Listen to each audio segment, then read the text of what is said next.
Good morning students. आज हम अपना न्यू चैप्टर स्टार्ट करने जा रहे हैं, classification of periodic classification of elements. ठीक है, कहने का मतलब आज हम पीरियोडिक टेबल के बारे में पढ़ेंगे इस चैप्टर के अंतर्गत। ठीक है, तो बहुत ही छोटा चैप्टर है और बहुत ही इम्पॉर्टेंट चैप्टर है ये। क्योंकि इसके पीरियोडिक टेबल के अनुसार ही हम ये जान सकते हैं कि कितने एलिमेंट्स अभी तक के हमें ज्ञात हैं, उनकी प्रॉपर्टीज़ क्या क्या हैं। ठीक है, बात समझ में आ गई। तो इस पीरियोडिक टेबल जो है हमारी, इसकी पूरी इनऑर्गेनिक केमिस्ट्री, फिजिकल केमिस्ट्री दोनों में ही इसका प्रयोग होगा। ठीक, जब तक हमें पीरियोडिक टेबल के बारे में नहीं पता होगा तो हम एलिमेंट्स की प्रॉपर्टीज़ के बारे में नहीं करते या उनके साइजेस को कंपेयर नहीं कर पाएंगे। ठीक है, या एलिमेंट्स की प्रॉपर्टीज़ को कंपेयर नहीं कर सकते। ठीक है, तो मेनली हम क्या करेंगे, इसको स्टडी करने के लिए तो हमें पीरियोडिक टेबल का हर एक एस्पेक्ट बहुत अच्छे से आना चाहिए कि कौन से ग्रुप होते हैं, कौन से पीरियड्स होते हैं और कैसे कैसे हमारा साइज़ वेरी करता है एलिमेंट्स का। ठीक है, तो ये सब जानने के लिए हमें क्या करना चाहिए, पीरियोडिक टेबल को बहुत ही ध्यान से पढ़ना पड़ेगा, क्योंकि ये आपके आगे के लिए भी बहुत ही बेनिफिशियल होगी। ठीक है, तो स्टार्ट करते हैं। अब बात करते हैं हिस्ट्री ऑफ पीरियोडिक टेबल। ठीक है, छोटी सी है हिस्ट्री इसकी, कुछ ज़्यादा ब्रॉड नहीं है लेकिन बहुत इम्पोर्टेंट है। ठीक है, तो हिस्ट्री के अंतर्गत कैसे ये पीरियोडिक टेबल हमारी डेवलप हुई है, ठीक, तो इसके बारे में पढ़ेंगे। तो हिस्ट्री में सबसे पहले हम लोग पढ़ेंगे development of periodic table. Development of periodic table. ठीक, इस केस में सबसे पहले आते हैं हमारे, देखिए, गवर्नियर्स, GOVER,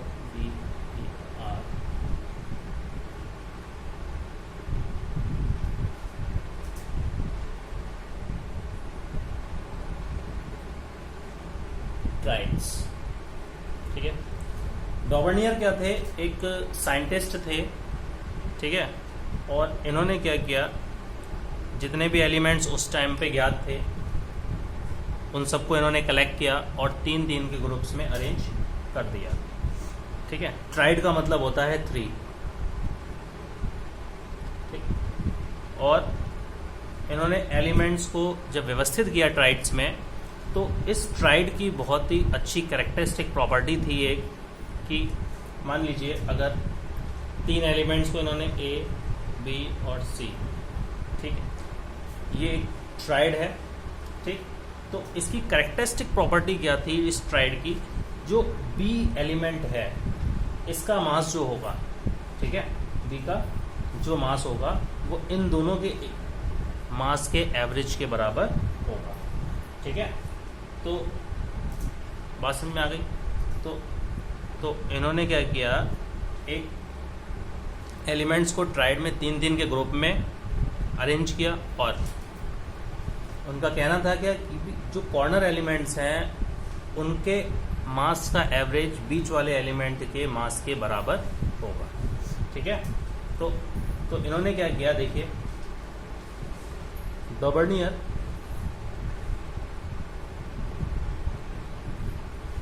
arrange elements in the group of 3 such that the atomic mass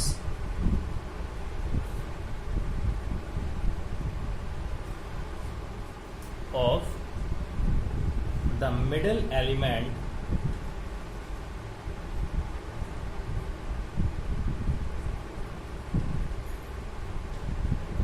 was approximately equal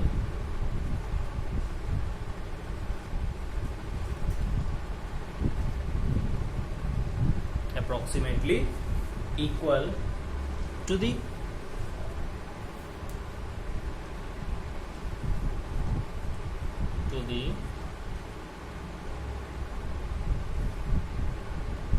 equal to the average of atomic weights of other। ठीक है, बात समझ में आ गई। तो डेवर्नियर का कहना क्या था कि उन्होंने एलिमेंट्स को ट्राइड्स में अरेंज किया और इनका कहना ये था कि जो बीच वाला एलिमेंट है उसका एटॉमिक मास जो होगा बाकी के दोनों एलिमेंट्स के एवरेज के एटॉमिक मास के एवरेज के बराबर होगा। ठीक है, एग्जाम्पल देख लेते हैं। फॉर एग्जाम्पल इन्होंने अरेंज किया लिथियम, सोडियम, पोटेशियम। ठीक, लिथियम का मास होता है हमारा 7 और पोटेशियम का 39। दोनों का एवरेज निकालें अगर तो 7 + 39/2।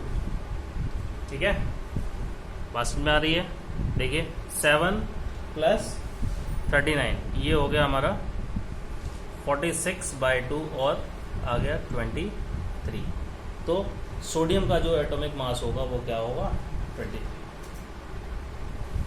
बात समझ में आ गई, लगभग अप्रोक्सीमेटली।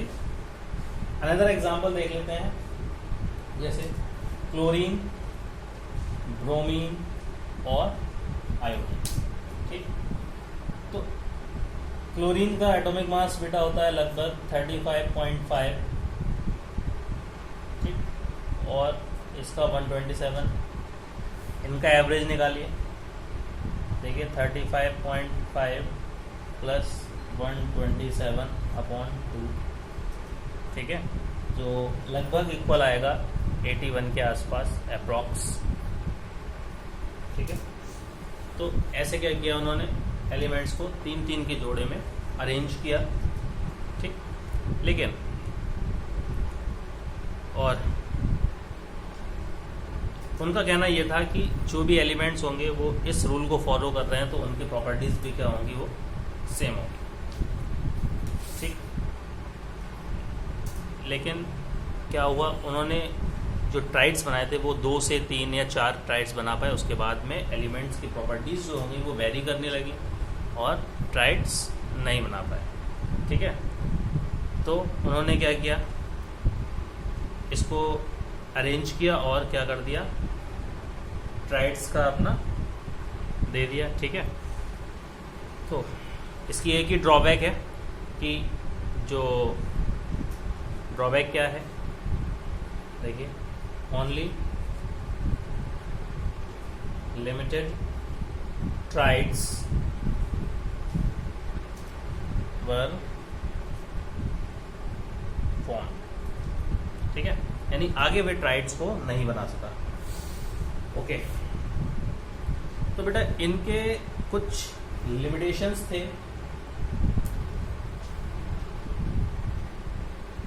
देखिए क्या लिमिटेशंस थे इनके इस ट्राइड के रूल के।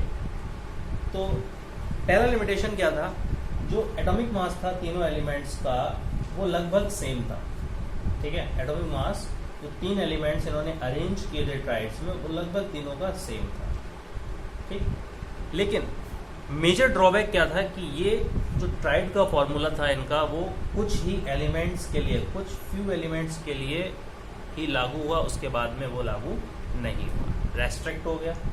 ठीक है, इसलिए इस जो इन्होंने ट्राइड का जो रूल दिया था इसको डिस्कार्ड कर दिया गया। ठीक है, डिस्कार्ड समझते हैं। ओके, नेक्स्ट हमारे एक और साइंटिस्ट आए जो एक म्यूजिशियन भी थे जिनका नाम था न्यूलैंड। क्या नाम था, Newland.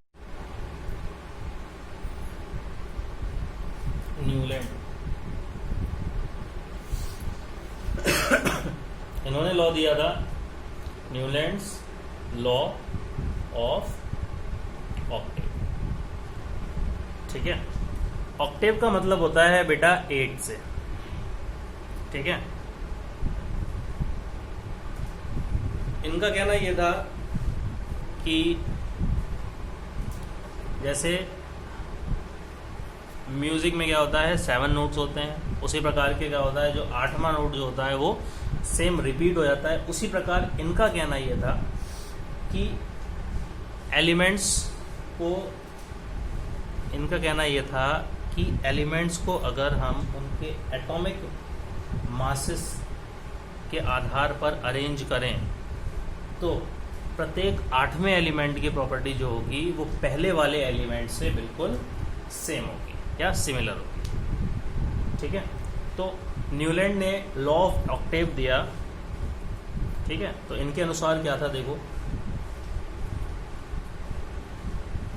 According to him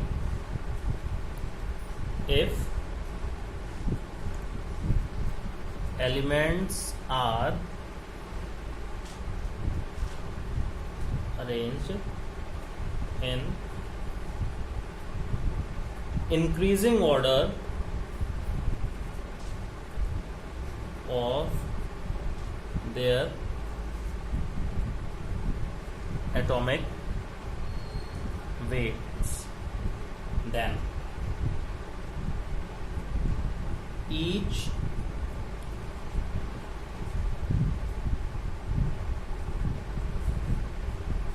eighth element will have properties similar to the first element, ठीक है। इनके नियम के अनुसार क्या था, न्यूलैंड ने जो नियम दिया था उनका कहना यह था कि अगर हम एलिमेंट्स को 8 के ग्रुप में अरेंज करेंगे या 7 के ग्रुप में अरेंज करेंगे तो जो हर 8वां एलिमेंट जो होगा उसकी प्रॉपर्टीज पहले वाले एलिमेंट से बिल्कुल सिमिलर होंगी, ठीक है। बात समझ में आ गई, ठीक। अब देखो कैसे अरेंज किया वो देखो, मैं बताता हूँ आपको। देखिए lithium, beryllium, boron, carbon, nitrogen, oxygen, fluorine, ठीक है। At that time neon was not discovered, neon उस समय के डिस्कवर नहीं था। अब देखिए सोडियम, ठीक। अब देखिए 1 2 3 4 5 6 7 और ये 8वां एलिमेंट है, तो यहाँ पर इसकी प्रॉपर्टी और इसकी प्रॉपर्टी कैसी होंगी, सिमिलर होंगी। अब देखिए magnesium, aluminium, silicon, phosphorus, sulphur और क्लोरीन, ठीक है। अब किसी भी एलिमेंट को आप देख लीजिए, किसी भी एलिमेंट पे हाथ रख दीजिए, जैसे बोरोन, तो बोरोन के बाद में जो 8वां एलिमेंट होगा उसकी प्रॉपर्टी बोरोन की प्रॉपर्टी से सिमिलर होगी। कैसे, देखो हमने बोरोन को लिया यहाँ पर, तो बोरोन से 8वां एलिमेंट जो होगा उन दोनों की प्रॉपर्टीज जो होंगी वो आपस में बिल्कुल सिमिलर होंगी। कैसे, देखो 1 2 3 4 5 6 7 8, ठीक है। तो बोरोन और एल्यूमिनियम इन दोनों की प्रॉपर्टीज जो होंगी वो सिमिलर होंगी। तो इस नियम का सिर्फ यही एक अवधारणा थी कि हर 8वें एलिमेंट की जो प्रॉपर्टीज होंगी वो पहले वाले एलिमेंट्स के बिल्कुल सिमिलर होंगी। लेकिन न्यूलैंड लॉ ऑफ ऑक्टेव ने, इनके नियम ने क्या किया, खाली 20 तक के एलिमेंट्स को इस तरह से अरेंज कर पाया, ठीक है। तो 20 एलिमेंट्स के बाद में ये लॉ भी फेल हो गया, ठीक है। उसके बाद में क्या हुआ, कभी भी उसके आगे के एलिमेंट्स को अरेंज नहीं कर पाया, तो ये लॉ भी हमारा फेल हो गया, ठीक है। बात समझ में आ गई। तो एक और आई, इनके बाद में एक और साइंटिस्ट आई, ठीक है। थर्ड साइंटिस्ट आए थे बेटा लॉथर कर्व। ठीक है, इन्होंने क्या किया, एक कर्व बनाया। कैसे बनाया देखो, और वो कर्व किसके बीच में बनाया, एटॉमिक वॉल्यूम और एटॉमिक मास। तो इनके द्वारा जो कर्व दिया गया वो बहुत ही इफेक्टिव था, ठीक है, और बहुत ही लॉजिकल था। तो इन्होंने क्या किया, वेरिएशन को देखा और कि कर्व में बताया कि ऐसी एलिमेंट्स जिनकी प्रॉपर्टीज सेम होंगी वो उस कर्व के अंदर कैसे होंगे, सिमिलर पोजीशंस या सेम पोजीशंस को ऑक्युपाई करेंगे। ठीक है, तो लॉथर मेयर्स ने क्या किया, एक कर्व बनाया और वो कर्व किसके बीच में था, एटॉमिक वॉल्यूम और एटॉमिक मास के अंदर। ठीक है, बात समझ में आ गई। तो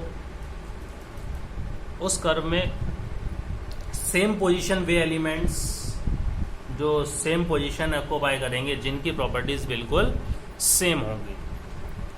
ठीक है, तो देखते हैं वो कर्व कैसा बनाया था, देखते हैं कैसा है कर्व। ठीक है, तो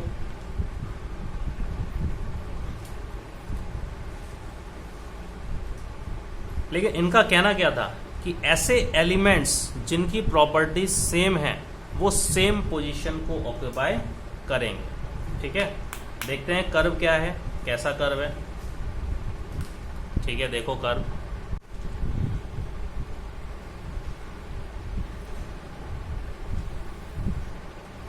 ठीक है, ये है हमारे एटॉमिक वॉल्यूम और ये एटॉमिक मास। ठीक है, तो इनका कर्व जो था बेटा वो कुछ इस तरह से था।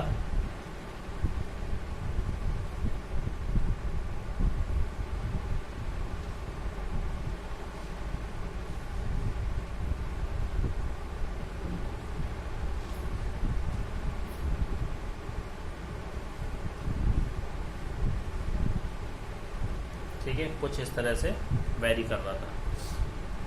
ठीक है, बहुत ही लंबी लंबी और छोटी छोटी लाइनें थी इस कर्व के अंतर्गत, जैसे यहाँ पे L I B E C fluorine N M G E L, ठीक, C L K B R rubidium, ठीक है, और सी। ठीक है, तो सारे एलिमेंट्स नहीं लिख रहा हूं मैं यहाँ पर। देखो इनका कहना क्या था कि कुछ एलिमेंट्स देखते हैं, जैसे लिथियम, सोडियम, पोटेशियम, रुबिडियम और सीजियम। ठीक है, इनकी पोजीशन देखो सेम है, सेम ऑक्युपाई कर रहे हैं। ठीक है, सारी की सारी क्या है, प्रॉपर्टीज, इनकी सबकी प्रॉपर्टीज जो हैं वो सेम है और इसीलिए उन्होंने क्या किया, सेम पोजीशन को ऑक्युपाई किया। ठीक है, सेकेंडली हम बात करते हैं फ्लोरीन, क्लोरीन, ठीक है, ब्रोमीन, ठीक है, और यहाँ पर आयोडीन। ठीक, तो इनकी प्रॉपर्टीज भी आपस में कैसी होती हैं, सेम होती हैं। तो इन्होंने भी क्या किया, सेम पोजीशन को ऑक्युपाई किया। ठीक है, बात समझ में आ गई। ऐसे ही बेटा ये नीचे, ठीक है, इनकी प्रॉपर्टीज भी कैसी हैं, सेम है। ठीक है, तो इन्होंने भी क्या किया, सेम पोजीशंस को ऑक्युपाई किया। ये आपको याद नहीं करना है, ठीक है, बस कुछ बातें इसके बारे में याद होनी चाहिए। वो कौन कौन सी मैं अभी आपको लिखा दूंगा, देखकर हम लिख सकते हैं कि जो पीक पोजीशंस हैं, सबसे ऊपर की peak positions are occupied by किसके द्वारा, एल्कली मेटल्स। ठीक है, बात समझ में आ गई। उसके बाद में असेंडिंग पोजीशंस,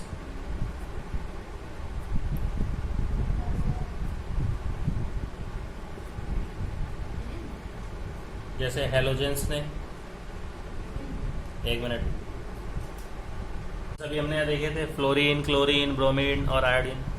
उसके बाद में डिसेंडिंग पोजीशंस, ठीक है,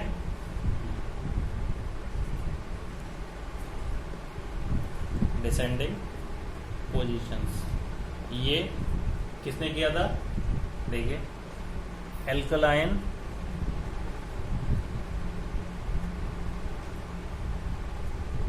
अर्थ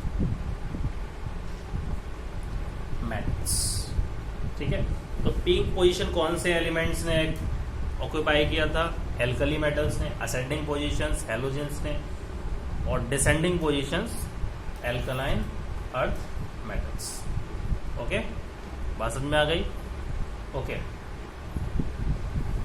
ओके, इसके बाद में क्या हुआ? कुछ डेवलपमेंट्स हुए थे ये हिस्ट्री में, लेकिन सारे के सारे कैसे हो गए? फेल हो गए। क्यों फेल हो गए? क्योंकि इन सभी लॉ में कुछ ना कुछ कमियां थी, ठीक है। ओके, अब उसके बाद में सबसे सक्सेसफुल पीरियोडिक टेबल आई उस टाइम की, जो किसने दी थी? मेंडलीव, ठीक है।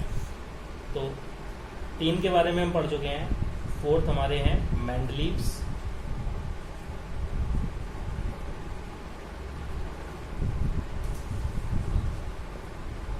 पीरियोडिक टेबल, ठीक है। तो उस टाइम की सबसे सक्सेसफुल पीरियोडिक टेबल जो थी वो ये थी, ठीक है। तो मेंडलीव की जो स्पेलिंग है वो वेरी कर सकती है, हर किताब में अलग अलग है, तो इसलिए मत देखना कि ये स्पेलिंग गलत कर दी या सही है, ठीक है। ओके, तो मेंडलीव पीरियोडिक टेबल का जो बेस क्या था? देखिए, मेंडलीव पीरियोडिक टेबल का जो बेस था वो था एटॉमिक मास, ठीक है। कहने का मतलब इन्होंने एलिमेंट्स को एटॉमिक मास के बढ़ते हुए क्रम में अरेंज किया था। Got it? तो जो मेंडलीव की पीरियोडिक टेबल है वो किसके ऊपर आधारित है? एटॉमिक मास के ऊपर, ठीक है। बात समझ में आ रही है? सेकेंडली अगर हम बात करते हैं कि मेंडलीव ने जो लॉ दिया था वो क्या था, तो देखिए, Mendeleev's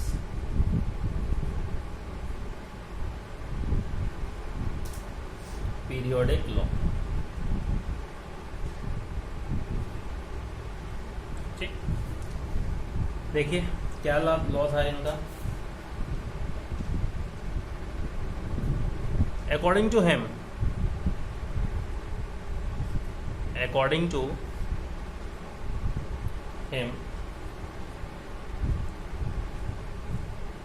the physical and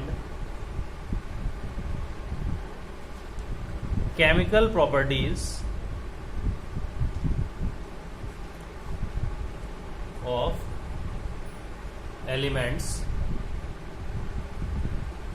are a periodic function of their atomic mass, ठीक है। समझ में आ गया? आगे देखें, थोड़ा और है,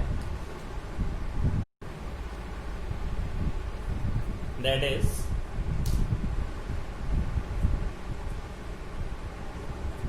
the properties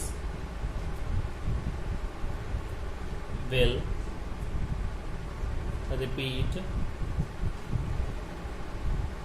after the certain value of the atomic mass, ठीक है। देखिए कैसे आपको ये मेमोराइज करना है। तो इस लॉ के अनुसार क्या है कि जो भी एलिमेंट्स हैं, ठीक है, उनकी प्रॉपर्टीज किसके ऊपर डिपेंड करती है? एटॉमिक मास के ऊपर। ठीक है,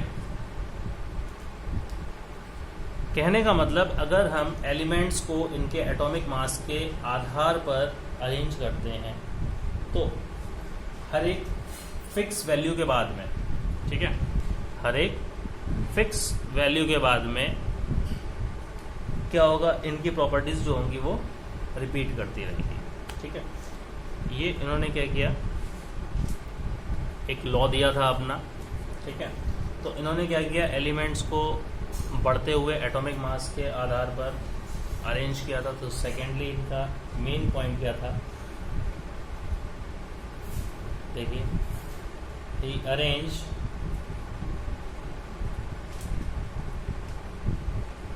elements in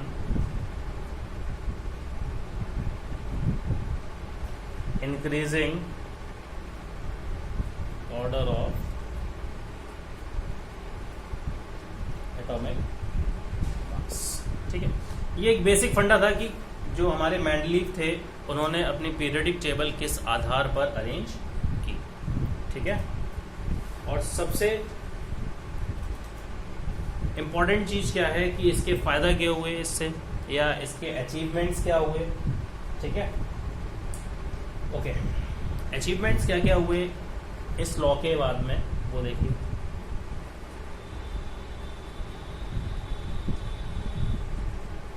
achievements of Mendeleev's periodic table. ठीक है, देखिए,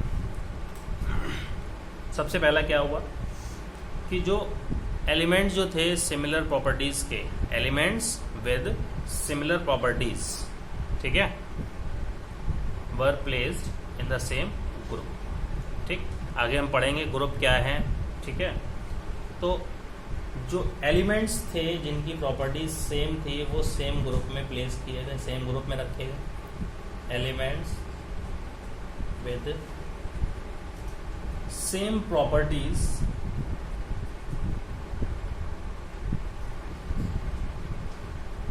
are placed in same group. ठीक है, बात समझ में आ गई? ठीक, अब इसकी एक सेकेंड प्रॉपर्टी और थी, वो क्या थी? देखिए, ये बहुत ही आसान था इनके लिए, आसान हो गया था कि हम जो एलिमेंट्स हैं उनके प्रॉपर्टीज के बारे में पढ़ें और उनको आपस में कंपेयर करें। तो सेकेंड अचीवमेंट क्या था? It was easy to study and compare the properties of elements at one place। ठीक है, ओके। थर्ड क्या हुआ, इस पीरियोडिक टेबल के आधार पर मेंडलीव ने कुछ एलिमेंट्स की प्रॉपर्टीज के बारे में प्रिडिक्ट कर लिया था। ठीक है, मेंडलीव प्रिडिक्टेड प्रॉपर्टीज ऑफ